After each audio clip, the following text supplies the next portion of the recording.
Hi, in our last lecture, we had discussed about corporate strategy and we followed the unit 4 in which we are about to discuss about various aspects of strategic management.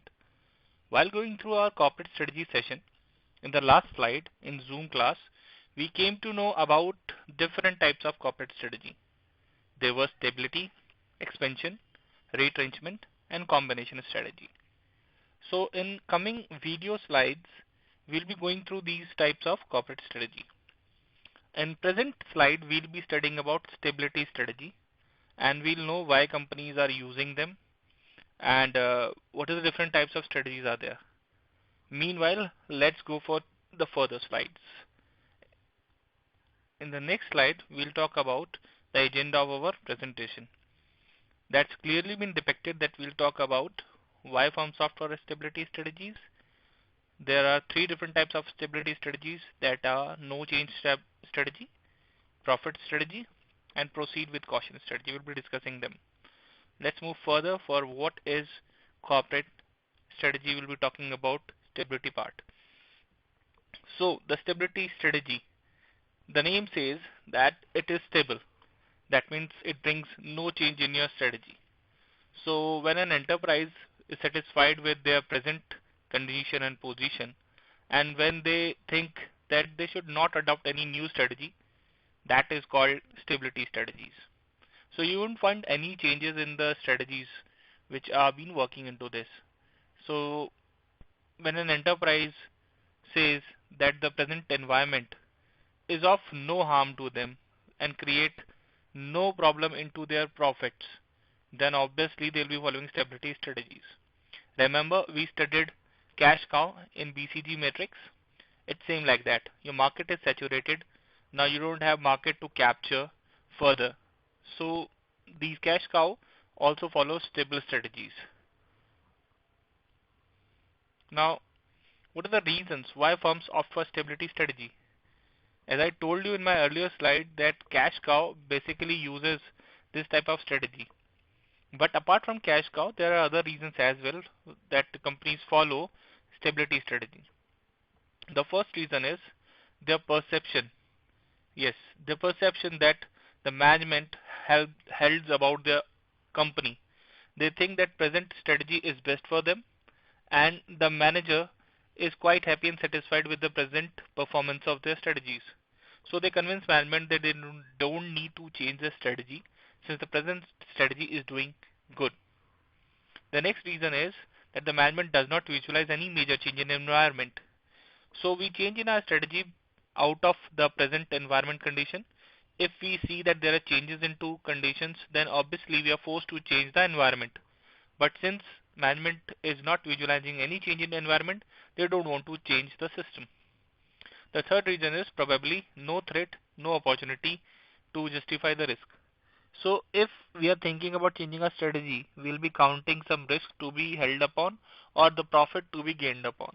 But since you don't have any exact answer for the threat and opportunity part, that's why you leave it to the stagnant part. That means stable part. The next reason may be the stability strategy is followed after growth strategy and which is about to reap the benefit of changes. See, in my opinion, the stability strategy is used at the time of maturity part of a product life cycle. So prior to that into your growth segment, you have done all your expenses in promotion, in branding. Now it's time to reap the benefit of that. As in cash cow also you reap the benefit since you have no market to capture further. So you take profit part of it. That's why company don't want to change since they are getting ample amount of profit out of that business. Another reason is strategic advantage lies in the present business. That means whatsoever condition or whatsoever strategy you are following is giving you a competitive edge against other. So that's why I don't want to change that.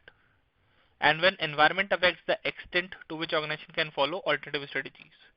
So again, if your environment is forcing you to change a bit, but then you have alternative available to counter effect the next strategy, you follow that alternative. For example, if the present situation asks you to expand your business and to have a different altogether business or to expand your business in terms of number of stores, you simply can take license from the government. No need not to follow any expansion strategy in which it will take too much money or profit out of it. So that's why company think about the alternatives. If alternatives are fruitful, they'll follow the stagnant or the stability strategies. In the next part, we'll go through what are the different types of stability strategies available. The first type of strategy available to us is paused or proceed with caution strategy, no change strategy, and profit strategy. We'll be going through each of the strategy one by one in the coming slide. The first slide will talk about Harley Davidson case study. Harley Davidson is the number one bike seller in US. At present, they are capturing other market as well. But Harley Davidson didn't. They are not the ardent follower of change strategy. They were believer of stable strategy earlier.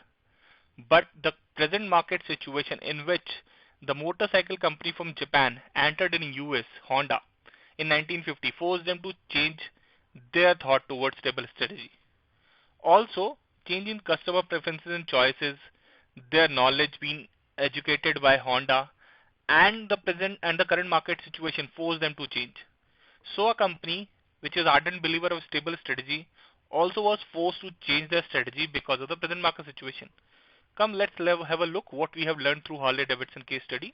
The first thing which we can learn is environment forced Harley to work on change strategy.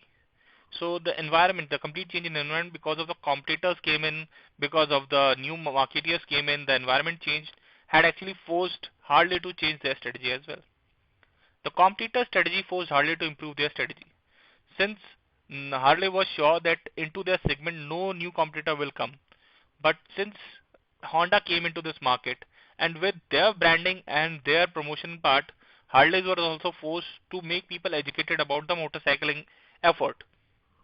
And the third thing which is very important to learn is if environment competitors are at no change, Harley didn't need to change their strategy. So if environment didn't change and competitors didn't came into the periphery, they didn't have to change their strategy. So it makes us a clear implication that while the companies who are following stable environment, stable strategy, they are doing it easily because they are finding no change in environment and no change in the competitor strategy. But nowadays, market is changing abruptly. Your competitors are being coming new to the market, and you also see changes in the environment as well. So that's why a big company, a giant company like Harley's, are forced to do that. Then I guess the other companies are also forced to change their strategy. But let's come to know what is our the types of strategy. The first type is no change strategy. I think you might have witnessed various unorganized retailers or shopkeepers who are doing their business on roads. They have their shops they are doing on their roads. They have the same strategy of selling goods. They take goods from a market where they find it cheap and they sell it on the MRP or the maximum price that they can get from the market. This is their profit ratio.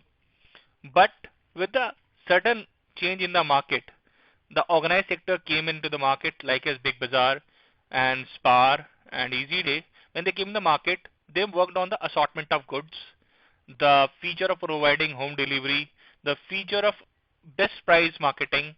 These all strategies forced these shopkeepers to do the same.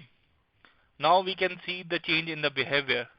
But earlier they were following no change strategy. That means their decision is to stagnate at a place, continue with their present business definition, and not to change any component of their services.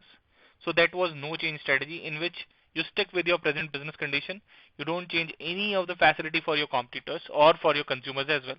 But with the incoming of competitors, like as what Harley's has to change, we discussed earlier in the case study, same the people have also to change. So this was about no change strategy. We'll quickly rush to the next strategy, that is profit strategy. I guess you all know about IKEA. IKEA is a Swedish company which manufactures furnitures. Recently they have came to India. It's a Swedish furniture major IKEA, and they announced that they're coming to Hyderabad. Their first store is coming to Hyderabad, and the company got clearance 5 years back. So they are fully prepared with the environmental changes. They are about to invest 10,500 crores in the market with around about 1,000 crores in Hyderabad store. So that's a huge amount, and about they are targeting about 200 million customers in India. And what they are doing better is they are targeting 50% of workers as women in this industry. So they want 50% women to work for them. And they're targeting 40 mega cities of India to set up their store to work onto this. So why I'm letting you know about IKEA so much, or why I'm talking about IKEA so much, because our profit strategy is linked with that.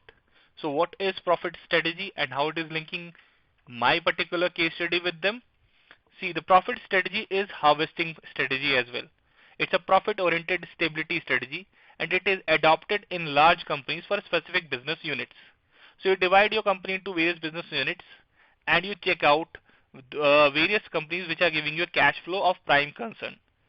So there are cash flows from prime concern industry which are durable into their organization. So you pick them up and you pick an individual part of that to get profit.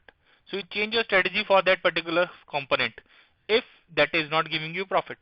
So rather than changing whole industry, whole segment, whole company, you're picking only a part of it and doing temporary changes and getting profit out of it.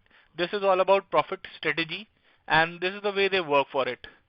So what are the circumstances that prompt you to do this strategy? See, first of all, declining product market force you to do that. If one of your segment which is giving good cash flow is declining, you tend to make temporary changes into them. Then the nature of expansion required being too costly. See, if one of the question which comes in, that's if uh, following a profit strategy is giving you profit, why can't we expand? Because it requires money, and company didn't have too much money, so they don't want to expand their particular industry. They rather change that particular product segment market. The third thing is small percentage contribution of the unit to the total sales.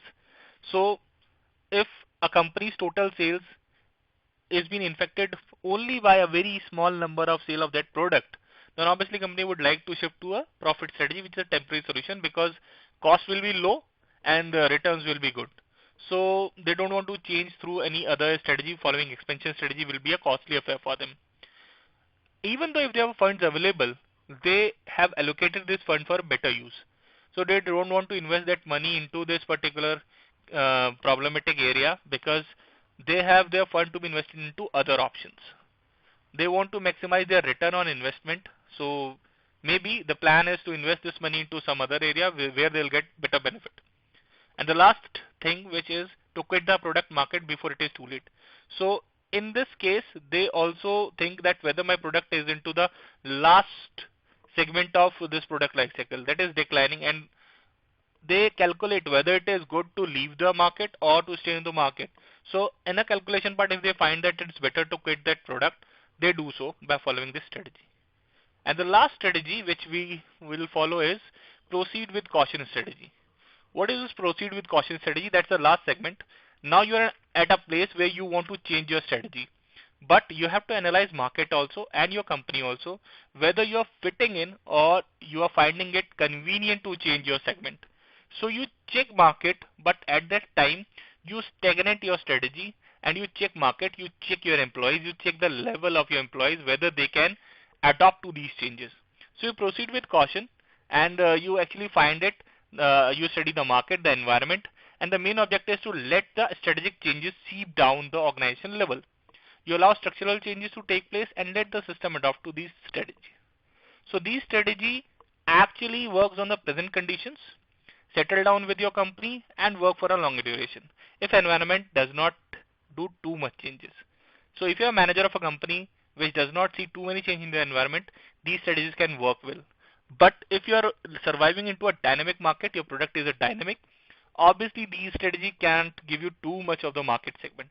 So if you are a manager, if you're thinking to work onto your product with a strategy part, you have to actually derive that your market is not a stagnant one. If your market is a stagnant one, you can follow these strategies. If your market is dynamic, you should not follow these strategies. In case if you have any problem, any query, you can call to my number. You can email me also, and you can find me on YouTube and Facebook as well. Thank you for joining this mini lecture. In the next lecture, we'll discuss about expansion strategies.